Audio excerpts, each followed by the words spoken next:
बांग्लादेश में हिंसा और शेख हसीना सरकार के खिलाफ विरोध प्रदर्शन के बीच तख्ता पलट हो गया। पड़ोसी मुल्क में अब सेना अंतरिम सरकार बनाएगी। शेख हसीना भारत आ चुकी हैं। बांग्लादेश में आखिर हुआ क्या? क्यों हजारों की तादाद में छात्र सड़कों पर उतर आए? आइए जानते हैं कि आरक्षण की अनियमितताओं के खिलाफ विरोध प्रदर्शन की आग में आखिर बांग्लादेश क्यों जल रहा है। बांग्लादेश में तख्ता पलट हो गया। प्रधानमंत्री शेख हसीना ने इस्तीफा दे दिया और ढाका छोड़कर भारत पहुंच चुकी हैं। सेना प्रमुख वकर उज जमान ने बांग्लादेश का कमान संभाल लिया है। वहां सेना अंतरिम सरकार बनाएगी। हसीना अपनी बहन शेख रेहाना के साथ देश छोड़ दिया है। हिंसा की आग से धधक रहे पड़ोसी देश का असर निश्चित रूप से भारत पर पड़ने वाला है। बांग्लादेश में जो कुछ हो रहा है उसकी शुरुआत कुछ हफ्ते पहले हो चुकी थी। सरकारी नौकरियों में आरक्षण की व्यवस्था में सुधार की मांग को लेकर बांग्लादेश के तमाम शहरों में पिछले कुछ हफ्तों से विरोध प्रदर्शन हो रहे हैं। आखिर क्या है आरक्षण का पूरा मामला, पहले समझ लेते हैं। बांग्लादेश में सरकारी नौकरियों में आरक्षण में अनियमितताओं के खिलाफ छात्रों का विरोध प्रदर्शन हिंसक हो उठा। हिंसा में अब तक 300 लोगों की मौत हो चुकी है। कुछ दिनों पहले ढाका में लाठियों और पत्थरों से लैस हजारों छात्र सशस्त्र पुलिस बलों से भिड़ गए थे।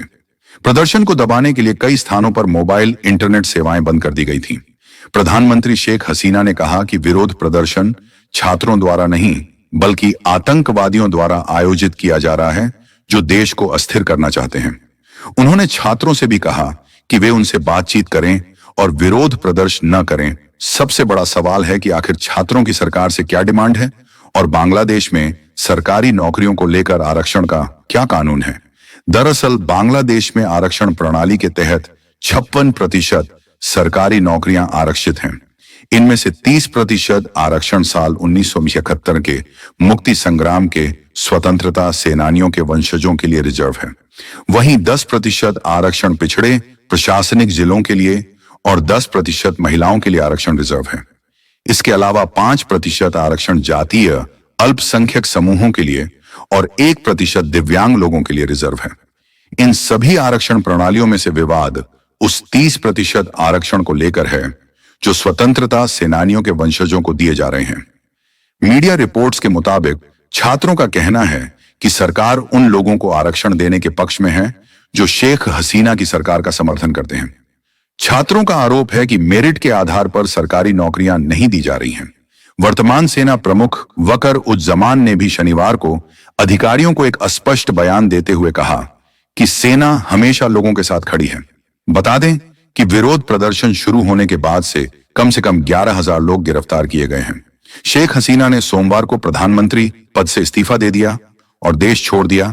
मीडिया रिपोर्टों के अनुसार 5 दशक से भी अधिक समय पहले दक्षिण एशियाई राष्ट्र के जन्म के बाद से अब तक की सबसे भीषण हिंसा में और अधिक लोगों की मौत हो गई है। एक प्रेस कॉन्फ्रेंस को संबोधित करते हुए बांग्लादेश के सेना प्रमुख ने कहा, पीएम हसीना ने इस्तीफा दे दिया है।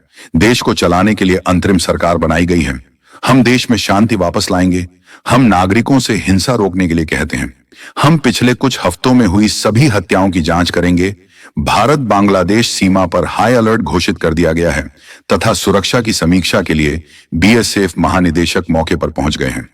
सेना के अधिकारियों ने बताया कि सीमा सुरक्षा बल बीएसएफ ने पड़ोसी देश के घटनाक्रम के मद्देनजर 4,079 किलोमीटर लंबी भारत बांग्लादेश सीमा पर अपनी सभी इकाइयों में सोमवार को हाई अलर्ट जारी कर दिया। उन्होंने बताया कि बीएसएफ के महानिदेशक कार्यवाहक दलजीत सिंह चौधरी और अन्य वरिष्ठ कमांडर सुरक्षा स्थिति की समीक्षा के लिए कोलकाता पहुंच गए हैं। पश्चिम बंगाल की सीएम ममता बनर्जी ने कहा, मैं बंगाल के लोगों से शांति बनाए रखने की अपील करती हूं। किसी भी तरह की अफवाहों पर ध्यान न दें। ये 2 देशों के बीच का मामला है। केंद्र सरकार जो भी फैसला लेगी हम उसका समर्थन करेंगे। प्रदर्शनकारियों ने बांग्लादेश के संस्थापक मुजीबुर रहमान के आवास को आग लगा दी। बांग्लादेश की राजधानी के धानमंडी क्षेत्र में स्थित इंदिरा गांधी सांस्कृतिक केंद्र आईजीसीसी और बंगबंधु स्मारक संग्रहालय को क्षतिग्रस्त कर दिया गया है।